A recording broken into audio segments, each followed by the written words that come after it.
ต้องเข้าไปเว็บไซต์นี่เซฟไว้จั่งซี้ก็ได้วิธีการสร้างบทเสียงนี่มันต้องเข้าตัวนี้เนาะเดี๋ยวสิเปลี่ยนเป็นภาษาอังกฤษซะสู่เฮาแต่ว่าภาษาอังกฤษนี่บ่ปานใดกดเข้านี่ exam คือของอ้ายนี่เวลาเข้าไปนี่จะมีหลายๆโฟลเดอร์เพราะอ้ายแยกไว้เนาะคืออันนี้แม่นโฟลเดอร์ของบทสบเสียงภาคเรียนนี่อ้ายก็สิมารวมกันอยู่เบิดได้2025สร้างไว้วิธีการสร้างกดนี้ใส่ชื่อแล้วกดเซฟได้หลังจากที่เราสร้างโฟลเดอร์แล้วปุ๊บเราก็เอาบทเสียงนี่เข้าไปทางในอันนี้สิลบออกก่อนอันนี้เป็นตัวเก่าได้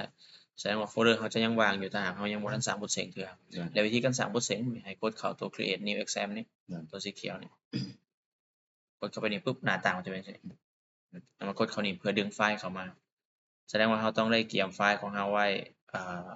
ต่างหากเนาะกดเข้านี่แล้วก็จะลิงก์เข้าไปหาคอมแล้วก็ไปเลือกเอาไฟล์ของเราหั่นมันอยู่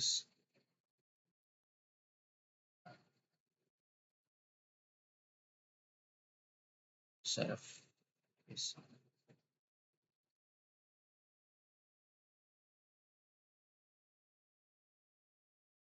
นี่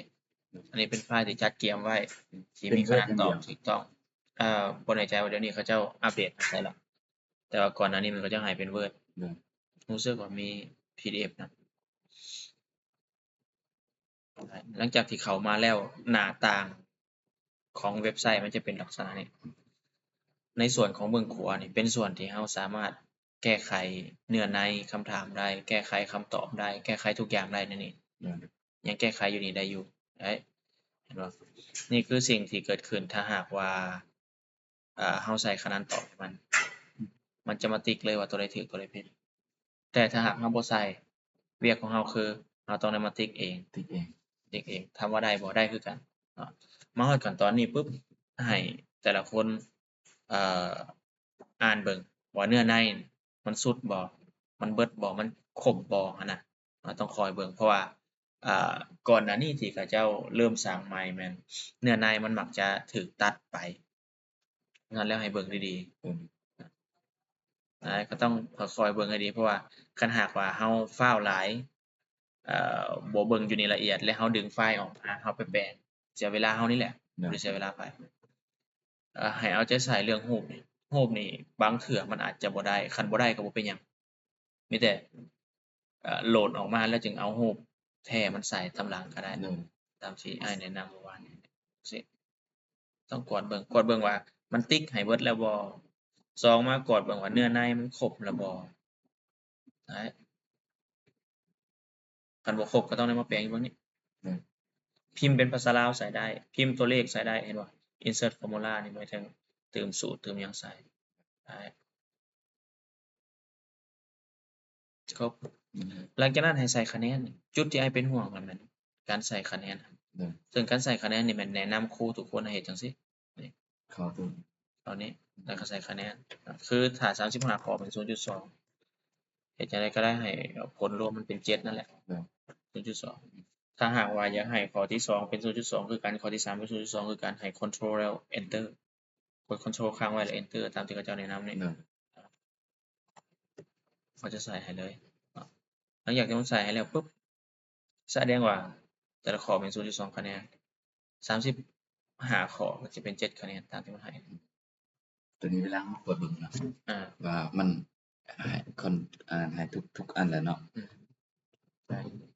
ดังนั้นเบิ่งหัวบทให้มันถูกตามที่อ้ายแนะนำอ้ายแนะนำแล้วแม่นหยังใส่อีหนึ่งแล้วก็ขีดก่อนใส่ห้องห้องเรียนก่อนแล้วจึงมาวิชาศึกษา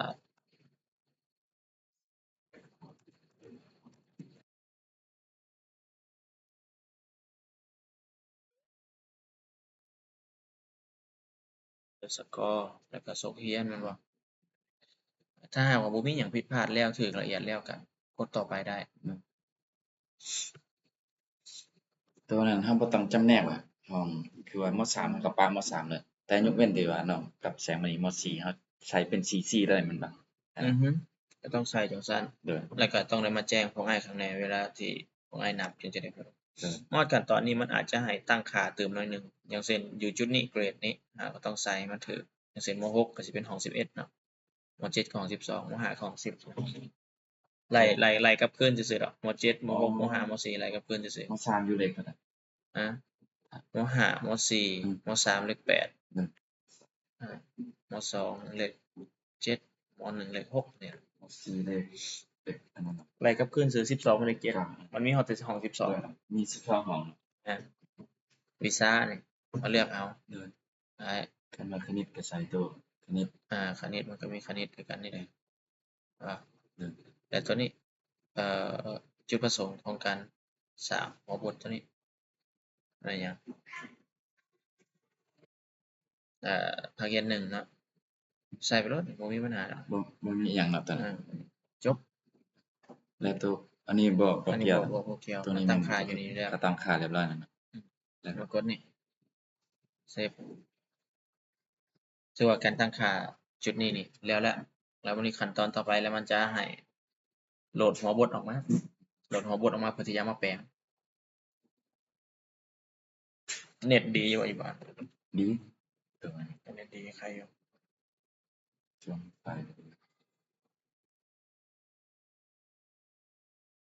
โหลดครับไปแปลงอยู่ Word ของเราส่วน โหลดออกมาแปลงอยู่ แปลงอยู่ Word ตัวใดมันบ่งามตัวใดมันบ่ นะ หมายความว่าตัวนี้หมายความว่าไปเพียงแต่ว่าไปยับให้มันสลับคะแนนตอบกันซื่อ 1ให้มันสร้างหลายๆหัวบท เด้อ 2มันจะสลับคำตอบที่ถูกต้อง 3เราจะกวดได้ง่ายโดยการสแกนอยู่ใน ๆเด้อ โครงของมันเท่านั้นอ่า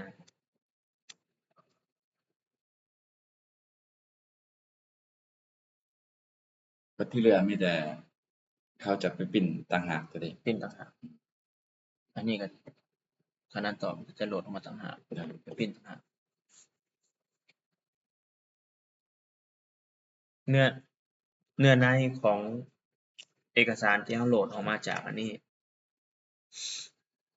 เราแปลงได้เบิดยกเว้นการเปลี่ยนตำแหน่งของข้อมูล คะแนนตอบตัวนั้นบ่ ว่ามันสิผิด ได้ เพราะฉะนั้นอันนี้ถือว่าซ่าเลย นี่ใส่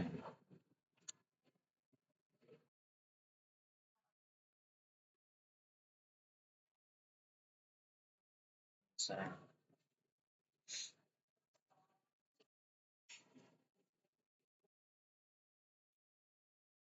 พอเข้าใจแล้วก็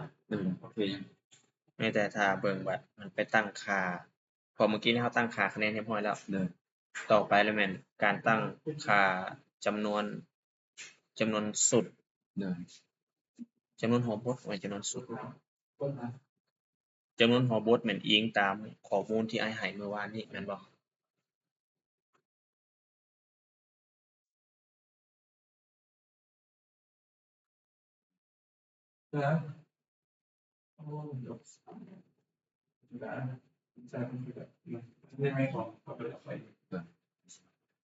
ตัวนี้แหละตัวข้างล่าง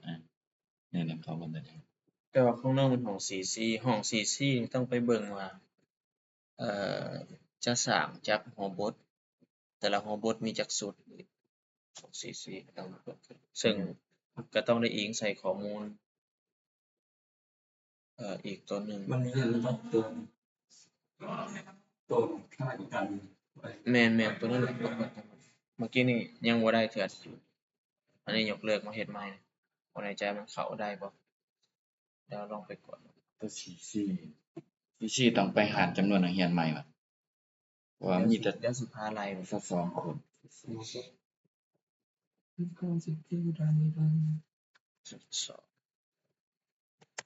อันนี้กลับคืนแล้วเนาะอันนี้อาจจะบ่ตั้งเด้อ เด้อ สิซ่ากดให้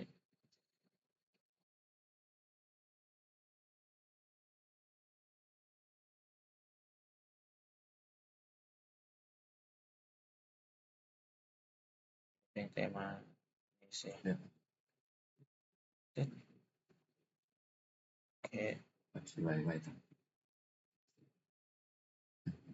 ขั้นตอนนี้ปุ๊บมันบอกว่าเฮ้ยหัวบทเฮานี่สร้างสำเร็จเรียบร้อยแล้ว เด้อ อันนี้เหมือนการตั้งค่าสำหรับการสอบเสียงออนไลน์ที่เป็นลิงก์ไปอย่างนั้นแต่เฮาบ่ได้เสียงออนไลน์เฮาเสียงออฟไลน์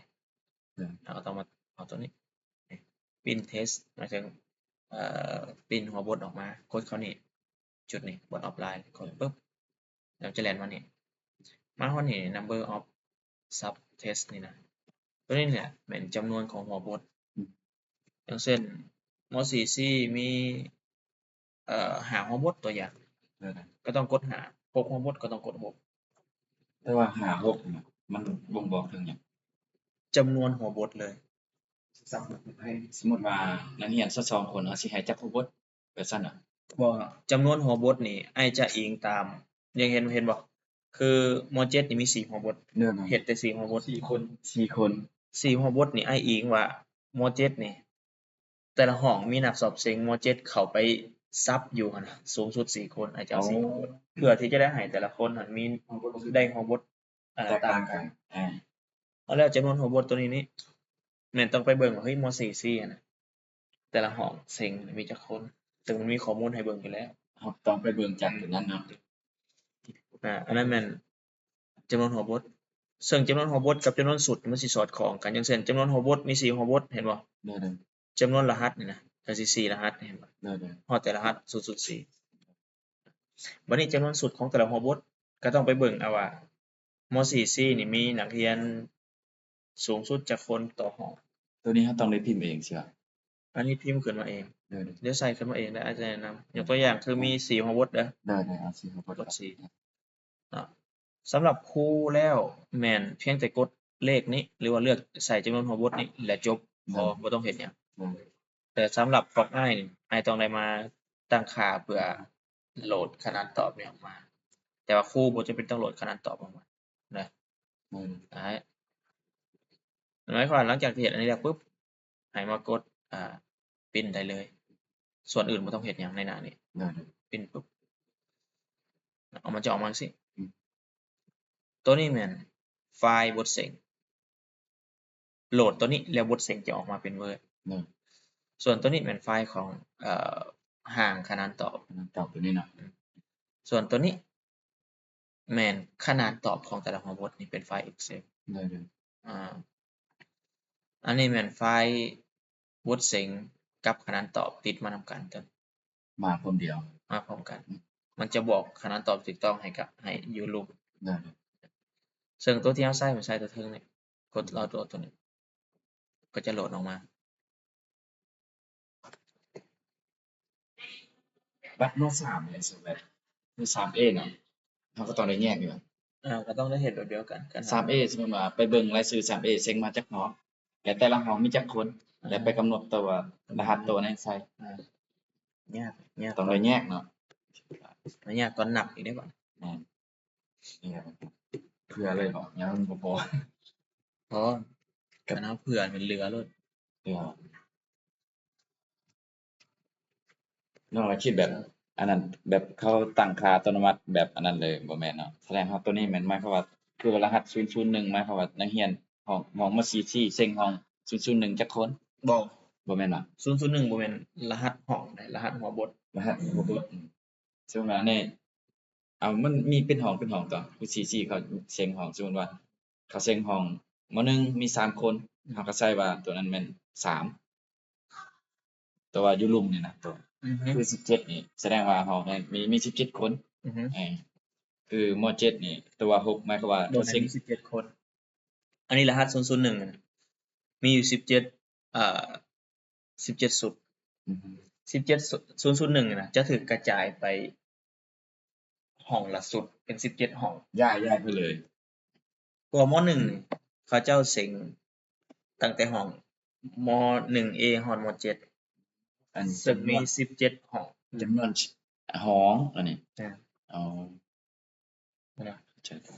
คิดว่าจำนวนคนบ่แม่น บ่ บ่แม่นคิดว่าจำนวนนักสอบ อันนั้นมันจำนวนห้องที่ว่านักเรียนม.1 ไปเซ็ง อือฮึ แสดงว่าครบทุกห้อง ทุกห้อง อา นักเรียนม.1 เซ็งครบทุกห้อง เด้อ ได้ที่เหลือนี่เหลือ8นักเรียนม.7 นี่แต่ละห้องมี6คน เด้อ มีอยู่6ห้องบ่แม่นแต่ละห้องมี6คนดอกแต่ละห้องมีสูงสุด4คน เด้อ มีทั้งเบิด6ห้องที่เขาเจ้าเซ็งเดี๋ยวนี้เราโหลดเข้ามาแล้วหลังจากโหลดเข้ามาแล้วก็เพียงแต่ไปเปิดไฟล์ เปิดไฟล์ที่เราโหลดลงมาหั่น e2physics นี่อันนี้ได้แล้วเนาะไฟล์มันจะออกมาเป็นจังซี่ให้อาจารย์ลบบ่ให้ไปส่งไฟล์อยู่จังซี่เราต้องแตกไฟล์ก่อนตัวนี้มาแปลงตัวนี้มันก็จะออกมาตามจำนวนที่เราสั่งหั่น ตัวบนแตกไฟล์เอาใหม่หน่อยสิตัวบนแตกไฟล์เมื่อกี้ แตกไฟล์ว่ะ เด้อ นี่คลิกขวา คลิกพอแล้วเลือก กดนี่ มาเลือกตัวนี้ เด้อ นี่ attract to เด้อ เดี๋ยวออนเลยเราก็ต้องแปลงเพื่อละ เอาพอปุ๊บ เพื่อละพร้อมปุ๊บกดเข้าไป สิ่งที่เราต้องเห็นนี่หัวสื่อไฟล์นี่บ่ต้องแปลงเด้อ เด้อ หลังจากที่โหลดออกมาแล้วสื่อไฟล์บ่ต้องแปลง ตาเลย เพราะว่าสื่ออันนี้สำคัญ 2 3 4 1 2 3 4พอดีเป๊ะกับอันนั้นแม่นตาตัวนี้มาเก็บเพราะว่าเมื่อกี้ไอ้สิเราใช้อันนั้น4แม่นตา นะเราสั่งสีมันออกมาสีแล้วมันสลับให้เลยและเนื้อในของแต่ละหัวบทก็สิบ่เนื้อในของแต่ละหัวบทคือการต่างแต่ว่าจังซี่คือข้อ1จังซี่นะก็สิบ่คือกัน แต่อยู่นี่เฮามาพิมพ์อีหอบ1อ่ะ บ่พิมพ์ เพราะว่ามันถือแล้วก็ปาเลย แม่น แบบพวกภาษาของอังกฤษได้ซะ ภาษาอังกฤษนี่ความจริงแล้วมันจะบ่เป็นปัญหาแต่ไอ้บ่แน่ใจมันเป็นอิหยังกันนี่มัน error นี่มัน error ตัวอังกฤษตึง นี่นะ error เลย เวลาเฮาปริ้นออกมามันสิบอกนำกัน มันออกจังซี่นี่แหละนี่แสดงว่ามีปัญหาอะไรเราต้องเฮ็ดใหม่ เพราะว่ามีอังกฤษ เบิ่งการแปลงนี่ก่อนการแปลงนี่เราจะเอาห้องคะแนนมาใส่นี่ เด้อ เอาค่าอัตนัยมาใส่นี่ เด้ออันนี้ก็มาวางอัตนัยกับห้องคะแนนตื่ม แม่นแล้วก็มาแปลงจังซี่แล้วให้มันงามจังซี่แล้วนี่ว่า โอ้ตัวนี้โอเค แปลงให้มันงามนี่แล้วก็ยังเติมคือไอ้ว่าเมื่อกี้นี่แหละรูปนี่ถ้ามันบ่ได้นี่ต้องไปเบิ่งคืนอยู่ต้นฉบับเอาต้นฉบับมาใส่อันนี้ลบออก เด้อ เอาต้นฉบับมาใส่เอารูปอยู่ต้นฉบับมาใส่ซึ่งมันใส่ได้บ่มีปัญหา หมายความว่าจากที่เฮาเอาเข้าอันนั้นอัสตาบ่ได้แต่ว่าเวลามาฮอดนี่มันบ่แม่นของเฮาก็คลิกออกแล้วก็เอาตัวอื่นมาวางใส่ แล้ววันนี้ส่วนเป็นภาษาอังกฤษแสดงมีปัญหาไอ้ตอนนี้กดคืนมาได้นี่แล้วมันเป็น ปกติมันจะออกเป็นภาษาลาวที่เฮาพิมพ์เลยนะ ที่เราพิมพ์เลยรู้สึกว่าอันนี้มันจะเป็นตัวเลขได้นี่แบบสูตรนะ เด้อ มีปัญหาโลดปัญหาว่าครูเฮาเอาเข้าไปนั่นเป็นจังซี่บ่แล้วจักเทื่อแล้วบทโอเคก็สิประมาณนั้นหลังจากนั้นก็กดเซฟแต่ยังเทื่อได้เนาะมันต้องใส่จำนวน สุดอยู่นี่ จำนวนสุดบ่ เด้อ จำนวนสุดก็คืออันนี้เป็นหัวบท001 เด้อ 001นี่ม6นี่12สุดใส่12แบบนี้มันบ่ เด้อ ใส่หยังเติมอีกบ่ส่ำนี้บ่ แล้วก็แต่ว่าจำนวนห้องเฮาบ่ใส่บ่แบบสมมุติว่าผู้บทสอบเสียงวิชาคณิตศาสตร์ใส่มาตา มันก็ใส่อยู่ใน แล้วก็ชื่อและนามสกุลเนาะ มันใส่อยู่ในห้องอยู่แล้ว ใส่มาแทนตัวนั้นเนาะ ห้องคะแนนเนาะ เฮาใส่บ่ห้องคะแนน ใส่ก็ยังว่า1ใส่ห้องคะแนน2นั่นแม่น แล้วก็มาวางใส่ตัวนี้เนาะโอเค แต่ว่าอันนี้บ่ได้มาใส่ให้เบิ่งซื่อๆได้อย่าคิดว่าบ่ได้ใส่ได้ใส่เอาใส่ข้อมูลครบทุกอย่างแบบประกาศประจำเดือนเลย เด้อ ได้เนาะแล้วก็กดเซฟเป็น PDF ไว้ เด้อ แล้วก็ถือว่าจบ1ไปแล้วหัวบท1หัวบทไปแปลงหัวบทที่2ก่อนแปลงเสร็จเข้าใจบ่มันสิเป็นจังซี่ไปเรื่อยๆจนแล้วพุ่นล่ะห้องนี้แล้วไปแปลงห้องใหม่ ห้องใหม่อีก จนให้แล้วเบิดถ้าบ่มีปัญหามันก็ดีปัญหาคือถ้าหากว่ามันมีปัญหาอะไรยุ่งใส่แล้วภาษาอังกฤษนี่คือบ่ขึ้นบ่มีภาษาอังกฤษบ่จัก ตัวนี้เพิ่นบ่มีตัวนี้โอเค